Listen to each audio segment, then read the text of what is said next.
Why do you hear ringing when it's really quiet?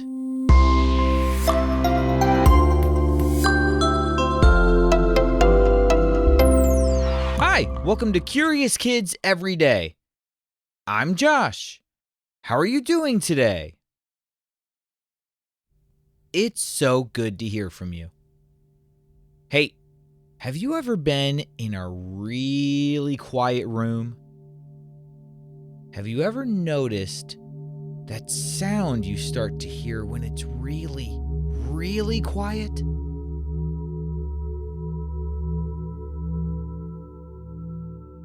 Yep, you're not the only one who hears that noise. It's hard to find a sound effect that makes that same noise that you hear when it's really quiet, but these were the closest ones I could find.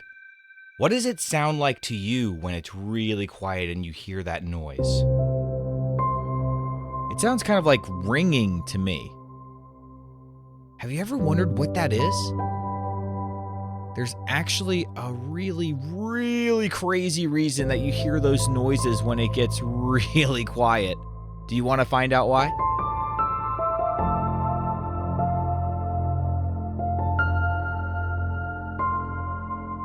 Your body is making lots of tiny little sounds all the time. And when the world gets super quiet, your brain has less outside noise to pay attention to. And that means that it starts noticing the quiet stuff that's normally hidden. Things like little signals and sounds that your body makes. See, inside your head, sound is handled by a part called the cochlea. Can you say cochlea? The cochlea is shaped a bit like a snail shell, and inside it has teeny tiny hair cells.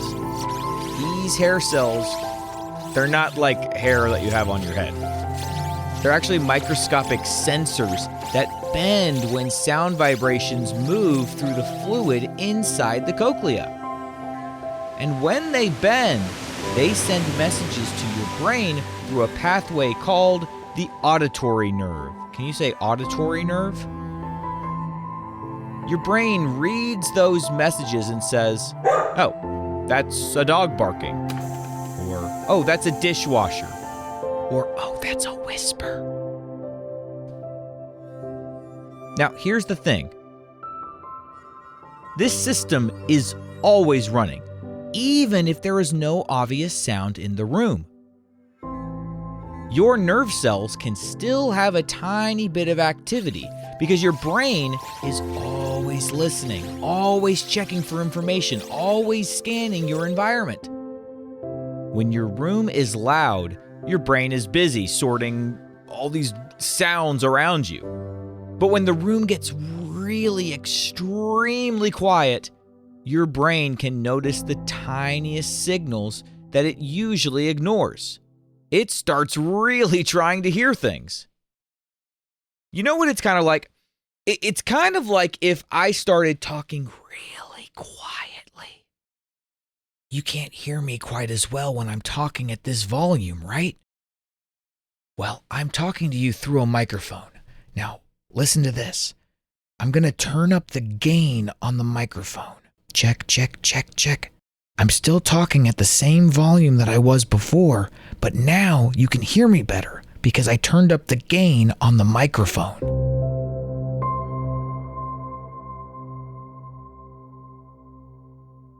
Now imagine if this microphone automatically listened more or less depending on how quiet my voice was.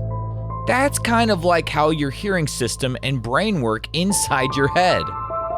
Did you notice that you could hear more background noise when I turned the gain up on my microphone? The sound itself hasn't changed. It's just how your brain is noticing it. I don't think I got the gain right on my microphone. Let me fix that now. Is that a little better? Check, check. There we go. I think that's about right. I'm always very cautious about changing the gain on my microphone. Once I get it right, I like to keep it at that level. Anyways, let's continue. Now, as I said at the beginning, Those ringing sounds that you hear when it's really quiet can be influenced by sounds that your body is making, like blood flowing through nearby blood vessels or muscles making tiny movements. Your brain usually filters those out because they're not helpful most of the time. But in silence, your brain might go, "Huh? What's that?" And you suddenly notice.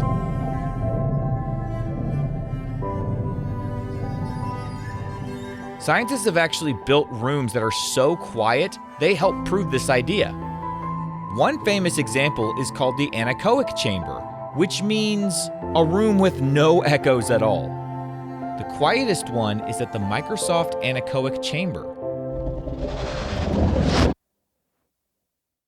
Its walls, ceiling, and floors are covered in huge foam shapes that absorb sound instead of letting it bounce around. When people step inside, there is almost no outside noise to hear, and that makes something really surprising happen. When you're in there, you start hearing your own heartbeat, your breathing, and even, yes, a faint ringing sound. It's all coming from inside your own hearing system. With nothing else to listen to, the brain starts noticing tiny signals that it usually ignores. Most people can only stay in that room for a short time. Even scientists and engineers usually last just a few minutes. And trained researchers often stay no longer than 10 to 30 minutes. Some people have made it closer to an hour, but it's rare. The room isn't actually dangerous, but it's very unpleasant. Without echoes, the brain loses important clues that it needs to understand space and balance. So, I guess what that teaches us is that just because a room is silent doesn't mean it's quiet. It's just a question of what your body is going to hear.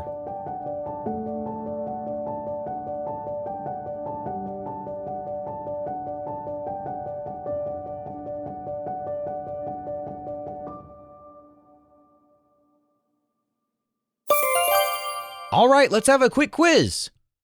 What is the snail shell-shaped part inside your head that helps you process sound? It's called the cochlea.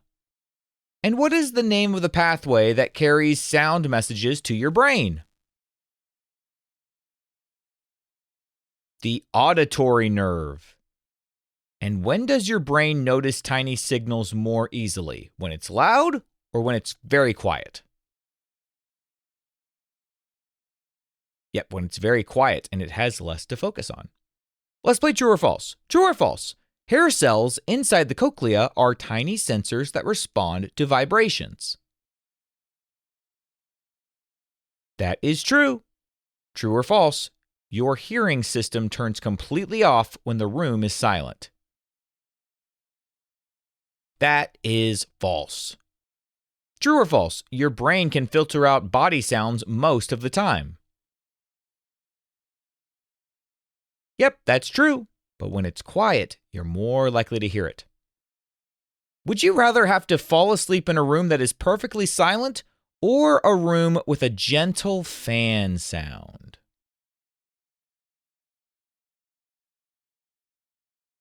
Can you fall asleep in a room that's perfectly quiet? I have a little bit of a hard time with that. I like to have some kind of noise machine or fan sound that's going. All right, let's play a round of What Am I? What am I? I have a shape that reminds people of a snail shell. I am filled with fluid that moves when sound vibrations arrive.